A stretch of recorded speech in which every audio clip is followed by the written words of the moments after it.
Anglophile SUV enthusiasts take note, Range Rover has just unveiled a new midsize entry, the Velar, filling a tiny gap that the parent company sees in its luxury label lineup between the Evoque and the Range Rover Sport.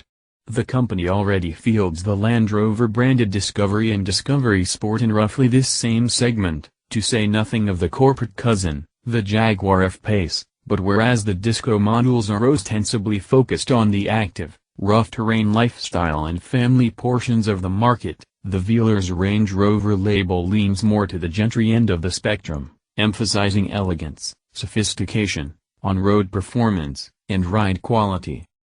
Internationally known, the Velar's bloodline is unmistakable. A floating roof, an unbroken waistline, and rounded corners culminate in a tidy rear featuring nearly vertical cut lines from the roof to the bumper. Careful review permits us to be reasonably sure the Velar is one and the same as the camouflaged Range Rover Sport Coupe's spy shots that have been circulating for some time. The rakish sliding panoramic glass roof is standard across the Velar line. So maybe it's not as radical a departure into the depths of SUV coupledom as, say, the BMW X4 and the Mercedes-Benz GLC Coupe. We respect Land Rover for resisting the urge to go full coupe on the Velar. Created from a clean sheet design based on JLR's lightweight aluminum architecture, which also underpins the F-Pace, the Velar's construction consists of approximately 80% aluminum, the balance being primarily composed of magnesium and steel. With a wheelbase of 113.2 inches and a 189.0-inch overall length, it's approximately 2 inches shorter than the Range Rover Sport in both dimensions and roughly 17 inches longer than the Evoque. The LED headlamps are reportedly the smallest units fitted to a Land Rover product yet, and their sleek design teams with flush door handles to help the Velar earn a coefficient of drag of just 0.32, making it the most aerodynamically efficient Land Rover yet. Range Rover says the interior design is the product of reductionism, which is meant to offer an uncluttered environment. Hidden until lit controls, they illuminate with a touch, add to the calming effect of the interior. That said, the materials are similar in weight and quality to those of pricier Rovers, with a singular exception. Besides the usual selection of supple hides, the Velar will offer optional seat upholstery woven from sustainable resources. Developed with the assistance of European textile manufacturer Kvadrant, the material will be offered initially in a dapple gray color paired with synthetic suede inserts of ebony or light oyster. Designers told CD that they see an emerging trend of upscale consumers preferring sustainable materials to traditional animal hides. They initially expect approximately 1 in 20 buyers will choose the option at a small premium. Additionally, the Velar also will serve as the host vehicle for the introduction of the brand's Touch Pro Duo infotainment system. A long overdue technology upgrade. The setup features two 10-inch high-definition touchscreens promising improved functionality, shorter reaction times, and, fingers crossed, fewer glitches. Tri-Power. The Velar offers a trio of engine choices including with a 247 horsepower turbocharged 2.0-liter gas inline-four from the Ingenium engine family and a supercharged 380 horsepower 3.0-liter V6. There's also a 180 horsepower diesel 2.0-liter Ingenium 4.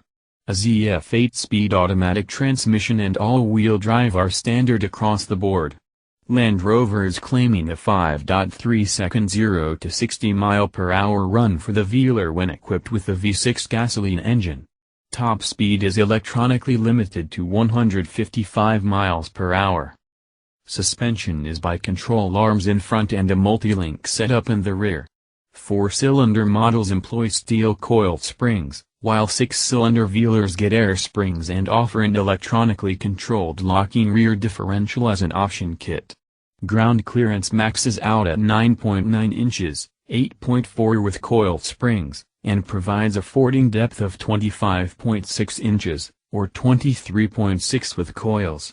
Land Rover's familiar terrain response to low traction launch, hill descent control, and all-terrain progress control drivetrain algorithms will help traverse the rough stuff, but there is no low-range transfer case, supporting the understanding that the Velar is intended for slightly less rugged pursuits than is the Discovery. Still, if going off-road is in your future, you'll likely want to pony up for the diesel or the six-cylinder. As for towing, six-cylinder models are rated to lug up to 5,500 pounds, and the advanced tow assist function is available to help the driver maintain a shred of dignity at the boat ramp. Essentially, it allows the driver to direct the trailer via a rotary controller, leaving the calculation of the required steering inputs up to the automated system. Think of it as partial autonomous assistance for drivers who suffer from trailer backing anxiety. Available for 1 year only and limited to approximately 500 units, first edition models come in a choice of 3 monochrome colors: chorus gray, silicon silver, or flux silver, the last of which is an extra cost-exclusive satin finish that is applied at the Jaguar Land Rover Special Vehicle Operations Facility.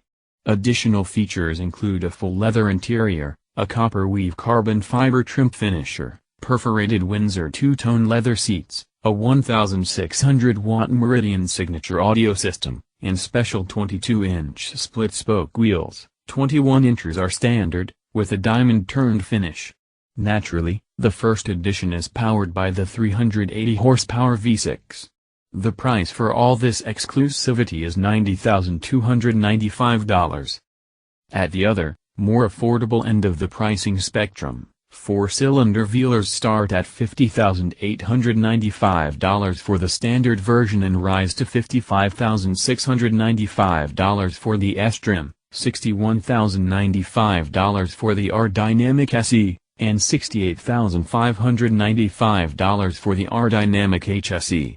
Diesel Velars, which aren't available in base form, cost $57,195, $62,595, and $70,095 in the top 3 trim levels. The V6 models also skip the standard trim and are priced at $65,195, $70,595, and $78,095, in addition to the aforementioned first edition.